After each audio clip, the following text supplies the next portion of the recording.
Antoine de Saint-Exupéry said a goal without a plan is just a wish.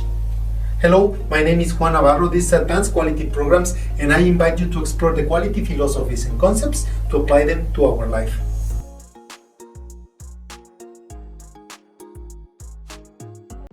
In recent episodes, we discussed how quality and projects are interconnected to achieve our goals. Strategic planning is the key to bringing together both concepts and achieving success in every task we move forward. Quality will allow our team or our projects to define and achieve our goals, to fulfill our mission, and to move closer to our vision. Projects, on the other hand, are the tools we use to plan how to achieve those goals that are linked to that vision.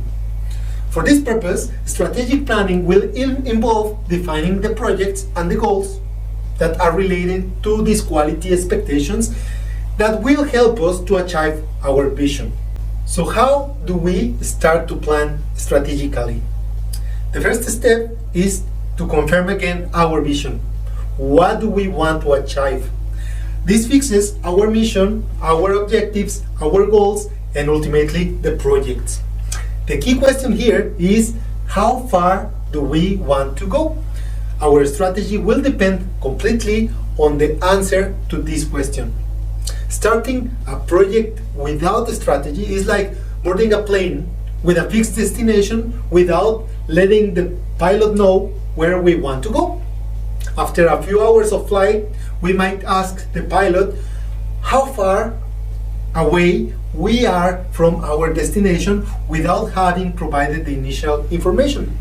Maybe the pilot had flown with a different destination in mind, and now adjusting the course at mid-flight could result in a situation that will be catastrophic, like running out of fuel or not having permission to land. For that reason, taking a flight without a clear idea of the destination and without informing our pilot becomes a waste of time and resources. In the same way, starting to work on a project without planning or clear objectives is a waste of time, resources, and talent. Strategic planning starts with having a clear goal in mind. The bigger the goal, the more ambitious the goal, the better it will be. The second step now is to ask ourselves, how do we get there? Many people call these steps reverse engineering, because we use our creativity to devise all the steps that lead us to that last one in reverse order. With the goal in mind, we will need to imagine the future and how the end of the road would look like. The next step is to evaluate the present without changing anything, what we usually know as the status quo. Now the trick is to identify all the steps between now and the future state. Sometimes it is easy to look for references, such as people who have managed already to reach that future state, role models, and then replicating their actions. By creating a similar plan, we might get the similar results. This might be the opportunity to find a mentor. This is the role of a mentor who has already achieved it. And if no one has achieved that goal before, the best is to try to find references to similar situations that will facilitate us to create a plan to achieve that goal. Now, let's imagine that our goal is to have a six-pack in the summer and impress the girl we like lying on the beach. So many people will find this vision funny, but be honest, it has everything we need to motivate us. That's the most important thing. Now, we know that this is specific and achievable. We can create a plan by knowing that is time restricted.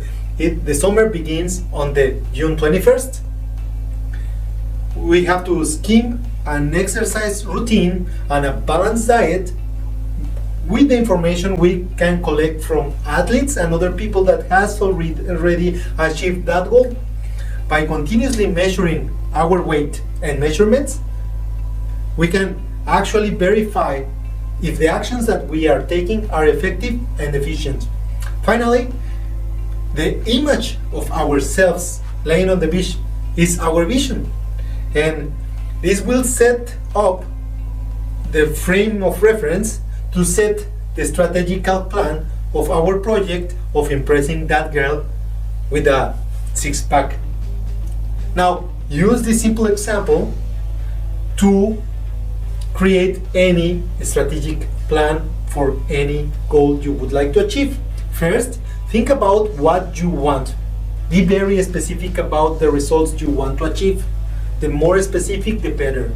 Then, collect information from others who already achieved what you want to achieve to create your plan based on that information.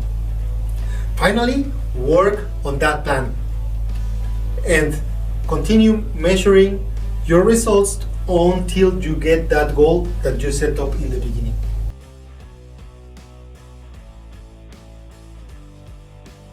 That was all for this week. If you enjoyed that video and find it useful, don't forget to hit like. I will leave you with a quote from Alan Lacaine. Failing to plan is planning to fail. Don't forget to subscribe to the channel.